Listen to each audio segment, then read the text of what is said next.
आदमी ने गलती से लाखों की कीमत वाली रोलेक्स गिरा दी, लेकिन जब वह समुद्र के नीचे इसे खोजने गया तो उसने अनजाने में एक रहस्यमय पत्थर खोज लिया और एक अनुभवी खजाना खोजक के रूप में उसने तुरंत पहचान लिया कि यह प्राचीन जहाजों द्वारा इस्तेमाल किया जाने वाला बैलास्ट पत्थर है। आमतौर पर ऐसे पत्थरों के आसपास निश्चित रूप से एक खजाने से भरा प्राचीन जहाज होता है। ये सोचकर वह तुरंत सतह पर आया और सबसे पहले यह अच्छी खबर अपने 3 साथियों को बताई। कुछ ही समय बाद वे सभी तुरंत काम में लग गए, झाड़ू और मोप लेकर समुद्र के नीचे खोजने लगे। और सच में थोड़ी देर बाद निक ने कुछ खोज लिया। जब उसने इसे बाहर निकाला तो उसने पाया कि यह सैकड़ों साल पुरानी सोने की खंजर थी। इतनी दुर्लभ वस्तु देखकर यह स्पष्ट था कि इस क्षेत्र का खजाना निश्चित रूप से अद्वितीय होगा। यह देखकर निक की खुशी का ठिकाना नहीं रहा। अब बस समुद्र के नीचे खजाना खोजने की जरूरत थी ताकि वे जीवन की ऊंचाइयों पर पहुंच सकें। खोज की दक्षता बढ़ाने के लिए वे तुरंत बाजार गए और बड़ी मात्रा में खोज उपकरण खरीदे। फिर वे इस समुद्री क्षेत्र में लौट आए, बड़े पैमाने पर काम करने की तैयारी में। उन्होंने पहले रस्सी से क्षेत्र को चिह्नित किया, फिर धातु डिटेक्टर का उपयोग करके सावधानी पूर्वक खोज की और सच में जल्द ही धातु डिटेक्टर ने प्रतिक्रिया दी। जांच करने के लिए निक ने तुरंत साथी को हेयर ड्रायर से सतह की रेत हटाने का संकेत दिया। तुरंत एक मोटी लोहे की चेन दिखाई दी। नीचे एक बड़ा वस्तु होने का एहसास करते हुए निक ने साथी को हेयर ड्रायर की शक्ति बढ़ाने का संकेत दिया। रेत के दोनों ओर उड़ने के साथ नीचे की बड़ी वस्तु भी आखिरकार दिखाई दी। यह पता चला कि नीचे सैकड़ों साल पुरानी इटालियन तोप दबी हुई थी। इस पुरानी वस्तु को हटाने के लिए उन्होंने तुरंत तोप के दोनों ओर रस्सी बांध दी, फिर दोनों ओर के एयर बैग में हवा भर दी। जैसे ही 2 लोग इसे उठाने लगे, यह विशाल वस्तु धीरे धीरे ऊपर उठने लगी। जब वे इसे जहाज पर ले जाने की तैयारी कर रहे थे तो ऊपर पहरेदारी कर रही साथी लिसा ने अचानक एक अलार्म सुना। ये पता चला कि समुद्री पुलिस नियमित जांच के लिए आई थी, लेकिन इससे समुद्र के नीचे के 3 लोग डर गए, क्योंकि वे जानते थे कि अगर यह तोप ऊपर लाई गई तो समुद्र के नीचे का खजाना भी उजागर हो जाएगा और तब संबंधित विभाग इसे कब्जे में ले लेंगे। शायद उस समय तो उन्हें एक तिनका भी न मिले। इस स्थिति को रोकने के लिए निक ने तुरंत एंटोन को कुछ हवा छोड़ने का संकेत दिया ताकि तोप अस्थायी रूप से पानी में स्थिर रहे। लेकिन जब एंटोन ने एयर बैग खोलकर हवा छोड़ी तो उसने गलती से सब कुछ छोड़ दिया। इससे तुरंत हजारों किलो की तोप अनियंत्रित रूप से समुद्र के नीचे गिर गई और एंटोन का हाथ भी गलती से रस्सी में फंस गया, जिससे वह भी समुद्र के नीचे खींचा गया। संयोग से गिरने के ठीक उसी पल तोप ने बिल्कुल सही जगह पर एंटोन का हाथ नीचे दबा दिया और स्थिति को और खराब करने के लिए उनके पास मौजूद ऑक्सीजन भी लगभग खत्म हो गई थी। मजबूरी में तीनों को बारी बारी से बची हुई ऑक्सीजन का उपयोग करना पड़ा।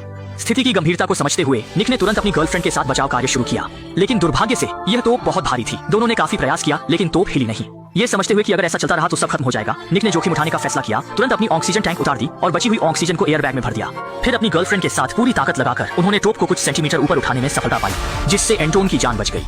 जब तीनों सतह पर आए तो समुद्री पुलिस पहले ही जा चुकी थी, लेकिन इस घटना के बाद भी वे हार मानने का इरादा नहीं रखते थे, क्योंकि प्राचीन तोप का मिलना इस बात का पक्का संकेत है कि इस समुद्री क्षेत्र में जरूर खजानों से भरा कोई डूबा हुआ जहाज है। इसलिए अगले दिन उन्होंने खोज क्षेत्र को बढ़ाया, समुद्र के नीचे के सभी प्राचीन खजानों को निकालने का इरादा किया। लेकिन खोजते खोजते उन्होंने अचानक धातु के मलबे का एक बड़ा ढेर खोज लिया। मलबे के साथ खोजते हुए उन्होंने पाया कि पास में एक दुर्घटनाग्रस्त विमान था।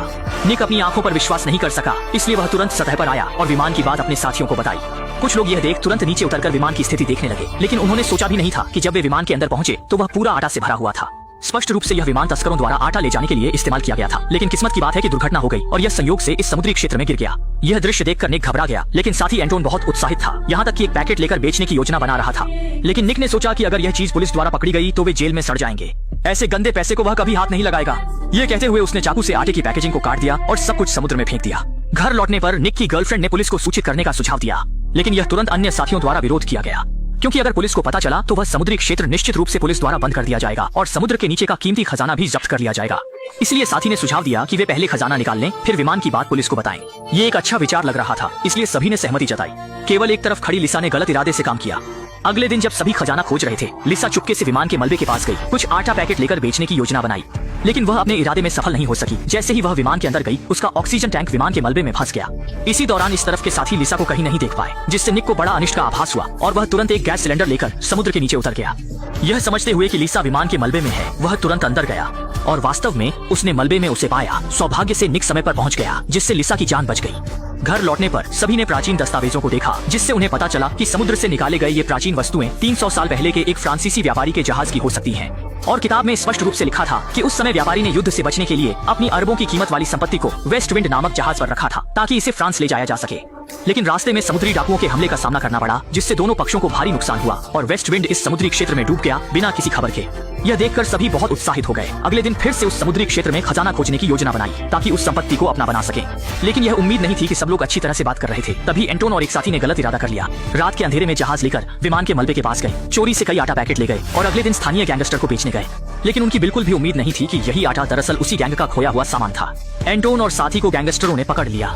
जल्द ही निक को दोनों साथियों की मदद की पुकार मिली और गैंगस्टर के नेता ने उसे 12 घंटे के भीतर समुद्र के नीचे का सारा आटा निकालने का आदेश दिया, अन्यथा वे दोनों साथियों को मार देंगे।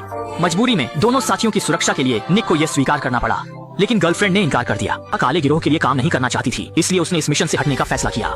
जब वे समुद्र के नीचे आटा निकालने के लिए गए तो गलती से उन्होंने उस प्रसिद्ध खजाने के जहाज को खोज लिया। इस समय साथी ने देखा कि जहाज पर पश्चिमी हवा लिखा हुआ है।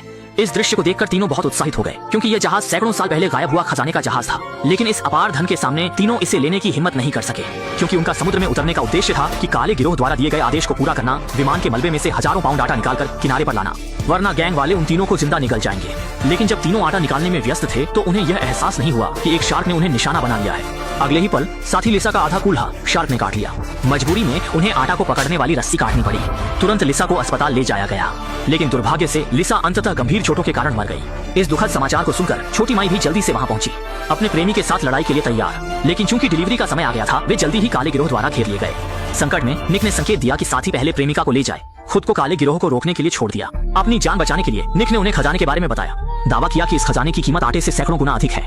वह बिना किसी शुल्क के खजाने का स्थान बताने के लिए तैयार था, बस उम्मीद थी कि वे उसे और उसके साथियों को छोड़ देंगे। काले गिरोह ने यह सुनकर तुरंत दिलचस्पी दिखाई, लेकिन जब छोटा भाई निक को काले सरदार की नौका पर ले गया तो उसने देखा कि इस समय नौका के अंदर सब कुछ अस्त व्यस्त था। यहाँ तक कि सरदार भी गोली लगने से मर चुका था। लेकिन छोटा भाई प्रतिक्रिया करने से पहले ही उसे काले बंदूक से मौके पर ही गोली मार दी गई। असल में आटे की बात लीक हो गई थी, इसीलिए काले सरदार का दुश्मन सान बियाओ वहां पहुंचा। उसका उद्देश्य उस आटे के बैच को अपने कब्जे में लेना था। ये स्थिति देखकर निक दौड़ पड़ा, समय पर बड़े समुद्र में कूद गया।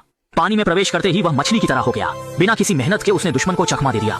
लेकिन जैसे ही वह किनारे पर पहुंचा, उसे सान बियाओ का फोन आया। सोचा भी नहीं था कि उसकी प्रेमिका दुश्मन के हाथ लग गई थी।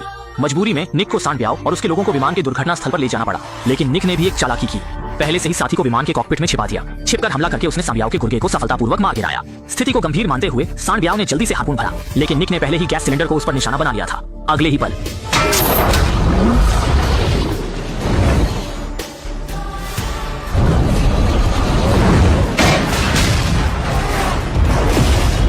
एक जोरदार धमाके के साथ सान बियाओ और विमान का मलबा राख में बदल गया।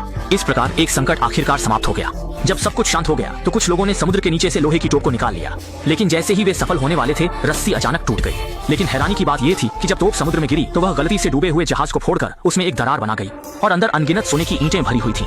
जैसे ही उनका साथी सिर के बल समुद्र में कूदा, उसने अपनी इच्छा के अनुसार नीचे सोना भी खोज लिया। अंततः इस अपार धन के सहारे कुछ लोग वर्ग पार कर गए और जीवन की चोटी पर पहुंच गए, और फिल्म यहीं समाप्त हो गई।